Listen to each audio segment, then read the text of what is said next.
दिवाली से पहले किसानों को राहत, सैनी सरकार ने मुआवजा देने और लोन बिजली बिल पर रोक की घोषणा।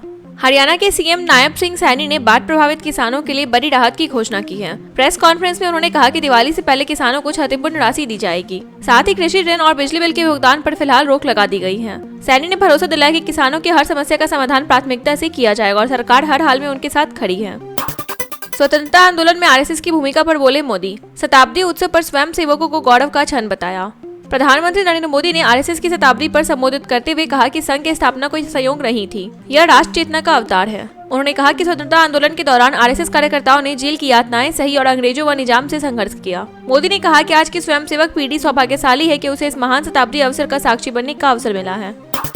भारत का स्टील फाइटर जेट प्रोजेक्ट आगे बढ़ा, अडानी सहित 7 कंपनियों ने एएमसीए निर्माण की बोली लगाई। भारत की 5वीं पीढ़ी के steel fighter jet advance medium combat aircraft project में अब तेजी आ गई है। लॉर्सन एंड ट्रूबो, टाटा एचएल और अडानी डिफेंस सहित 7 कंपनियों ने बोली लगाई है। यह प्रोजेक्ट डीआरडीओ के साथ मिलकर विकसित होगा। रक्षा मंत्रालय की एक समिति बोलियों का मूल्यांकन कर अंतिम चयन करेगी। यह परियोजना भारत की सैन्य क्षमता और आत्मनिर्भरता को नई ऊंचाइयों तक पहुंचाएंगी। बिहार चुनावी संग्राम, वोटर लिस्ट पर राहुल गांधी पर बीजेपी का वार, कहा शिकायत तक दर्ज नहीं कर पाए। बिहार की मतदाता सूची पर कांग्रेस के आरोपों को लेकर भाजपा ने पलटवार किया है। भाजपा प्रवक्ता जयवीर सेरियल ने कहा कि राहुल गांधी और कांग्रेस ने चुनाव आयोग में न तो कोई लिखित शिकायत दी और न ही हलफनामा, जबकि वह लगातार फर्जीवाड़े का आरोप लगा रहे थे। भाजपा ने इसे कांग्रेस की आदत बताया और कहा कि राहुल गांधी सिर्फ भ्रम फैलाते जबकि हकीकत में कोई कार्रवाई करने से बचते हैं। संघ के 100 वर्ष पूरे, पीएम मोदी ने जारी किया विशेष डाक टिकट और सिक्का, कहा त्याग और सेवा का अद्भुत उदाहरण।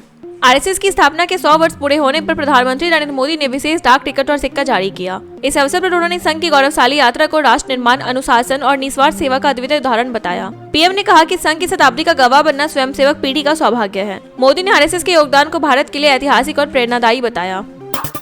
संस्कृति पर तस्लीमा नसरीन जावेद अख्तर की बहस, बांग्लादेशी मुस्लिमों के पूर्वज हिंदू ही थे। तस्लीमा नसरीन ने सोशल मीडिया पर लिखा कि सभी बंगाली चाहे उनका धर्म कोई भी हो, उनके पूर्वज भारतीय हिंदू ही थे। इस पर जावेद अख्तर ने प्रतिक्रिया दी और कहा कि फारसी व मध्य एशियाई प्रभाव जरूर पड़ा, लेकिन भारतीय संस्कृति ने उसे अपनी शर्तों पर अपनाया। उन्होंने कहा कि बंगाली उपनामों में फारसी मूल दिखाई देता है, लेकिन भारतीय पहचान सदैव सबसे ऊपर रही। यह बहस सोशल मीडिया पर व्यापक चर्चा का कारण बनी। स्वदेशी लड़ाकू विमान को मिला नया पंख, एचएएल को मिला चौथा अमेरिकी F404 इंजन। भारत की वायुसेना की ताकत बढ़ाने के लिए जी एरोस्पेस ने हिंदुस्तान एरोनॉटिक्स लिमिटेड को चौथा F405 IN-20 fighter jet engine सौंपा है। यह इंजन स्वदेशी हल्के लड़ाकू विमान तेजस मार्क 1A में लगाया जाएगा। 2021 में भारत ने 99 इंजनों का ऑर्डर दिया था। यह डिलीवरी उसी अनुबंध का हिस्सा है। इस कदम से भारत की स्वदेशी विमानन क्षमता और वायुसेना की युद्धक शक्ति को मजबूती मिलेगी। सीमाओं पर बढ़ेगी निगरानी, सरकार ने BWAG दोबारा सक्रिय करने की योजना बनाई। केंद्र सरकार सीमा विंग होमगार्ड्स को फिर से सक्रिय करने जा रही है। यह व्यवस्था 1970 के दशक में थी, लेकिन विवाद के चलते बंद हो गई थी। अब इसे ITBP और BSF के सहयोग के लिए आंख और कान के रूप में जोड़ा जाएगा। स्थानीय लोगों की भर्ती कर उन्हें सीमा बलों से जोड़ा जाएगा। यह पहल लद्दाख की हालिया हिंसा और जम्मू कश्मीर में आतंकी हमलों के मद्देनजर की जा रही है। कांग्रेस अध्यक्ष खड़गे की तबीयत बिगड़ी, तेज बुखार और पैर दर्द के कारण अस्पताल में भर्ती। कांग्रेस अध्यक्ष मल्लिकार्जुन खड़गे को तेज बुखार और पैर में दर्द की शिकायत के बाद बेंगलुरु के MS रमैया अस्पताल में भर्ती कराया गया। 83 वर्षीय खड़गे की स्थिति फिलहाल स्थिर है और डॉक्टरों की देखरेख में उनका इलाज चल रहा है। पार्टी नेताओं ने कहा है कि चिंता की कोई बात नहीं है। कांग्रेस कार्यकर्ताओं और समर्थकों ने उनके शीघ्र स्वास्थ्य लाभ की कामना की है। भारत यूरोप मुक्त व्यापार समझौता लागू, अगले 15 सालों में $100 अरब FDI का वादा।